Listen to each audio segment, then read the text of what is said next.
everyone, I'm Rebecca and welcome back to my sewing room. This week we are going back to historical sewing and we are starting on a brand new project.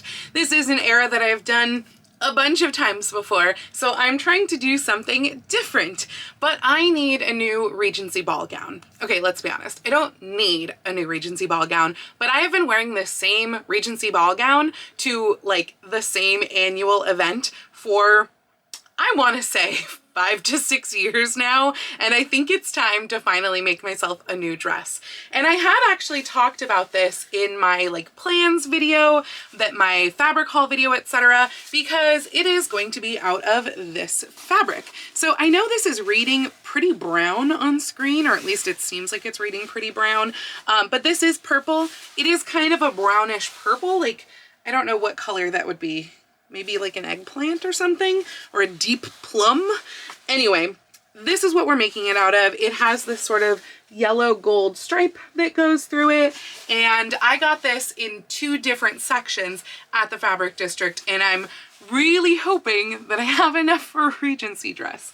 Luckily, the contrast on this project is going to be a different fabric, but herein lies the big question of what exactly should this dress look like and what exactly should I use for the contrast fabric. So I just earlier today posted a poll on my Instagram. If you're not following me on Instagram, that's at Lady Rebecca Fashions, and that is where I post a lot of polls. So if you ever want to get involved in that sort of decision-making process, both my Patreon is a really good place and also Instagram for sure.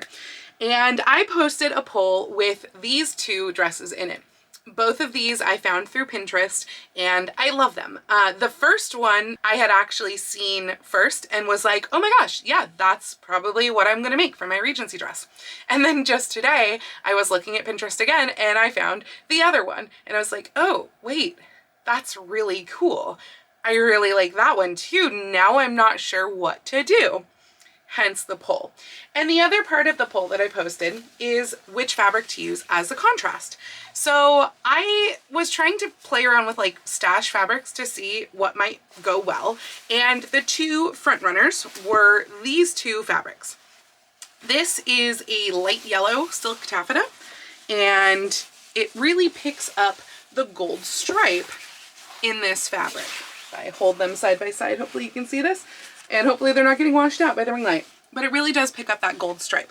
The other option is also left over from a prior fabric. If you didn't recognize the yellow one, I have posted, especially to Instagram, but I have posted a little bit about it here. That fabric is left over both from my duck dress and my 1890s gala type gown from, I want to say 2018 Costume College, I think.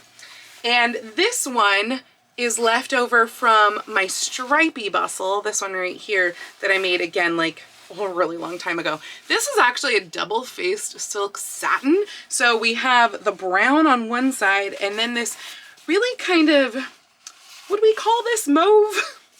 Kind of a brownish pink on the other side. And the pink is what I'm looking at here because I feel like it really brings out the pink in the purple fabric and it kind of leads it to feeling a little bit more purple. And so anyway, I posted that poll and you guys have been flooding it with responses, which is really awesome. The last time I checked, which was literally only, I don't know, 45 minutes or so after I'd posted it, it was overwhelmingly this dress and the pink for the trim. And I think I'm agreeing with you on the pink for sure. I'm still not positive about which dress because there are definitely elements of this one that I really, really like and that I think are very, very unique and potentially also might involve less hand sewing because rouleau trim, which is what we're looking at here on the skirt, that is all hand sewing. And as you know, if you've seen my last few videos, I already have a lot of small handwork to do with all the studding for Jane, and I don't know that I want to add that much more handwork to it. And so the bands on this skirt, they still need to be hand sewn, but it's just a little bit less to do. And piping and stuff does involve hand sewing, but it is less than rouleau. Rouleau, by the way, is that round type trim where it is you don't really see like a seam allowance. It's just kind of like a tube and then it's applied. And I believe it is usually sewn kind of through the back of the fabric into the rouleau, so that way you're not seeing any of the stitches from the outside. So it's very much handwork. It is something that absolutely cannot be done on machine. And I think generally speaking, as you're making the tubes, you are also like whip stitching the tube closed, because they're such tight tubes you can't really turn them with a tube turner. So yeah, that's how rouleau works to my knowledge.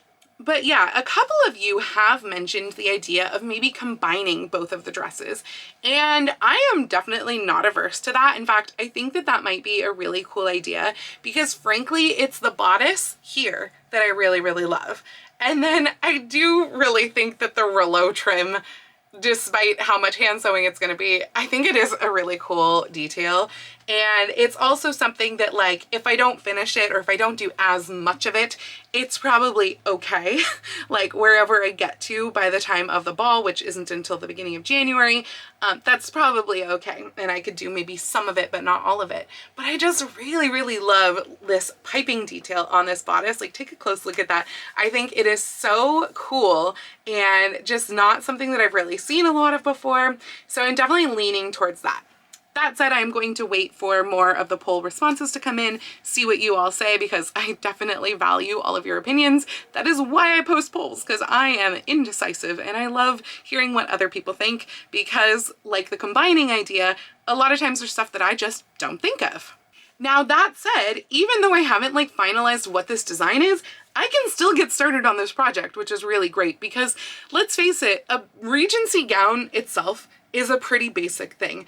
So I am probably going to be going back to my favorite Laughing Moon pattern here, which is this one right here, and ignore the number because this was a test version and I think the number has changed. I want to say it's actually 138, not 137, but this is the ladies Regency gown back closing with 5 sleeve options. I will link this pattern down below in the description, but I just have found that this is a really, really great pattern. And at this point, I think I have like 3 or 4, maybe more, Regency dresses that are all based off of this pattern, which is cool because that means that I have things like mock-ups already done that I can just kind of, you know, maybe re-sew together and see how they fit. I'm hoping that's what this is anyway.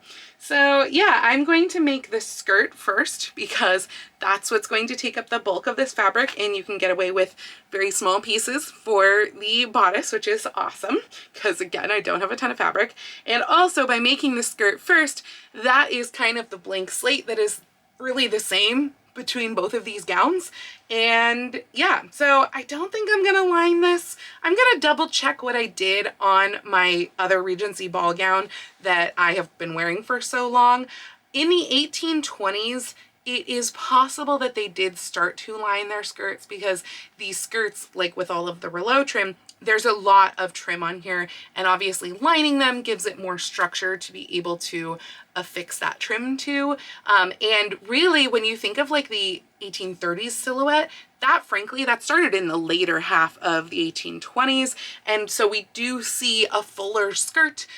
We see kind of more of that bell shape, but it is still with the Regency waistline. It's one of the reasons that I really like the 1820s, because we have a lot going on, and that is what I'm doing for this dress. These are both 1820s dresses. So yeah, let's go ahead and get started on making this skirt.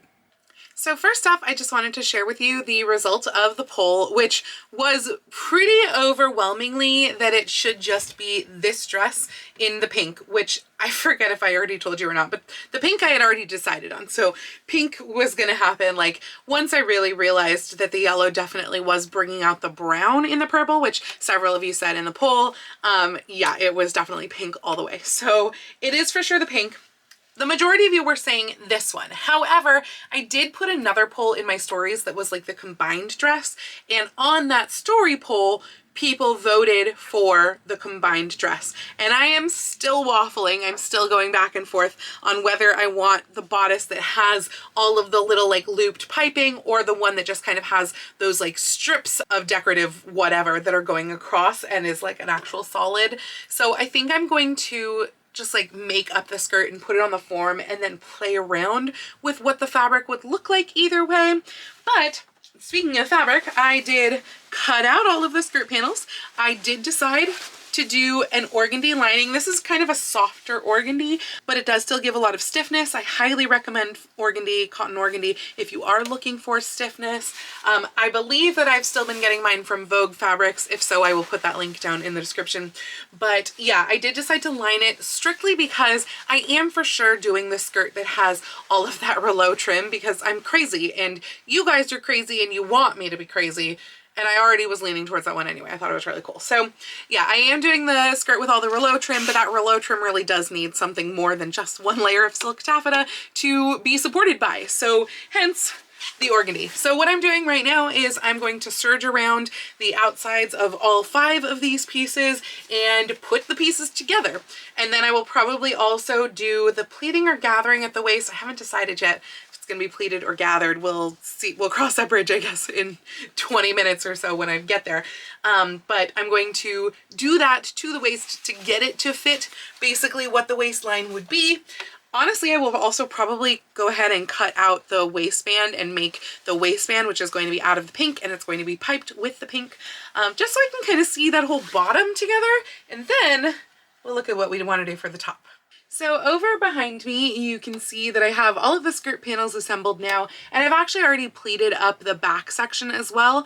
I do need to run a gathering stitch around the rest of the skirt because I find that Regency dresses on me, they look better when they have a little bit of gathering going around, just so they're not like so tight in the front. So I do need to do that, but the back is nicely pleated, and now I am moving on to pink sections. So this is actually the waistband right here, and I believe that both of my inspiration dresses actually have separate belts rather than like an attached waistband. I'm doing an attached waistband. It's what I always do with this pattern, even though the pattern does call for a separate belt as well. But like you can see, this is the purple one that I made a couple of months ago, and you can see that I've got the piped waistband in there. I just find that it's way more flattering. I did it also on my red one, and yeah, it's just more flattering. And there goes the red one on the floor. It's just more flattering, and so that's what I'm going to do here, another piped waistband. So I've got the waistband set up, and it is going to be flatlined to this like polished cotton right here. It's like actually the same color, which works out really well. But yeah, I'm just going to serge around the edges of that for flatlining.